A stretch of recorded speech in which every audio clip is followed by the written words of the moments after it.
Hey guys, so I'm back out here. I didn't mention it before, but this is the desert cottage garden. And look, the leaves on the roses are really thick. They look really healthy. So I just hope we don't have like a really late major freeze. But you just, you can't stop plants from growing. That's for sure. But they sure are pretty, looking good. So just thought I'd show you what I got finished. Let's go on around here. And if you have not been with me, this is what I call the desert cottage garden. And what I started with here was a whole lot of rock, a whole lot of, what's that called, lava rock. It was packed up against the side of the house there. So it was actually heating the house in the summer. And this is a very, very hot front yard in the summer, so that's rough. So I moved the lava rock into this little path of kind of like a river. And then down here, let's see, let's go around. Down there was fake grass, turf, astro grass. In fact, that's what's sitting there. And I put that under my wood pile. So I'm coming this direction because the sun is so bright, but then you get my big shadow.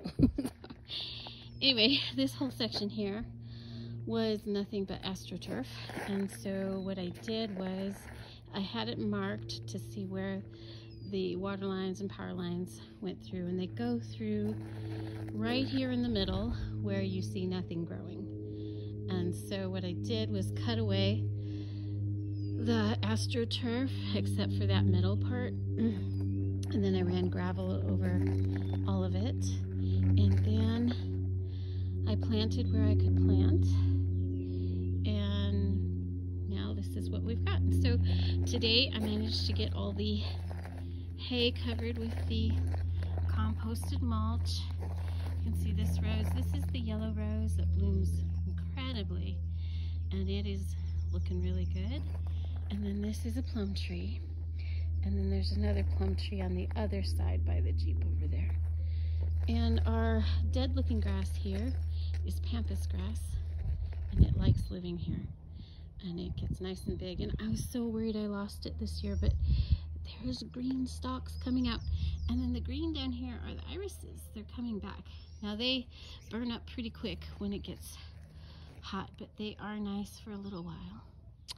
And then I have down there still to fill with the composted mulch. And down there I've got rosemary and thyme. And thyme I've been growing for a couple of years, and it is now ready. It's big enough that I can harvest it, so I'm excited about that. Got chives, of course. Chives grow everywhere. Russian sage. And then up over here, we'll keep going on around. We've got more.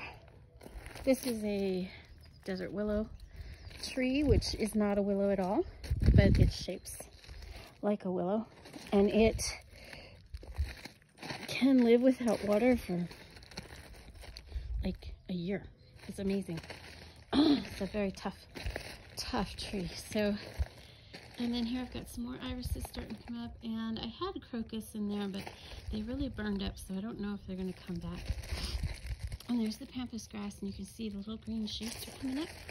I'm very excited about that.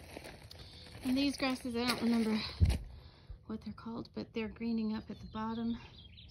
That grass there by the lamppost, that's a molly. And then there's another molly. And it's showing very slight signs of life. I hope it'll be okay.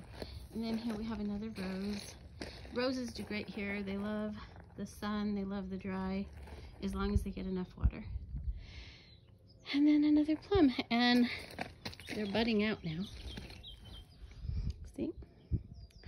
Looking good. Let's see, this is the second year that they're in, so I'm excited to see if they blossom. If they blossom, maybe we'll get fruit this year. And then over here we have a Leland cypress. They are very drought tolerant, and they grow fast, and they're lovely. And I've got clover in this grass. Hubby wanted grass, so I put in little patches.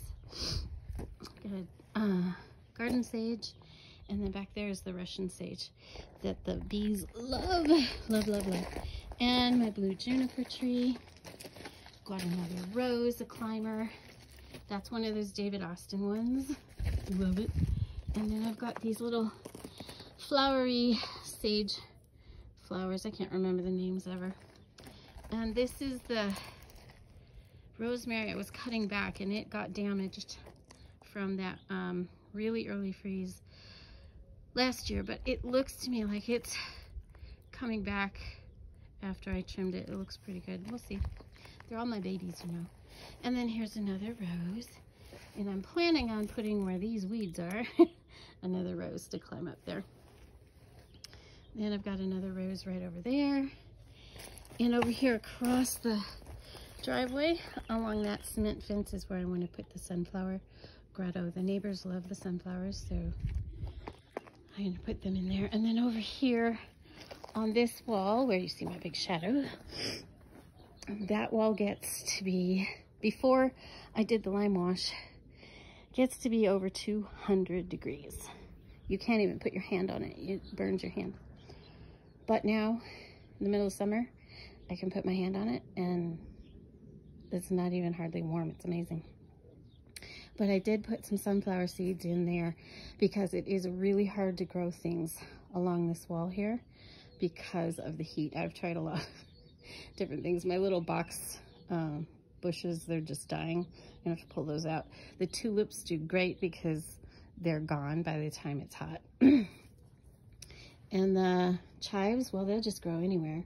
And that's why I like them there. Because, yeah, they're, you know, aggressive. But here it's hard to get anything to grow. So I say go for it.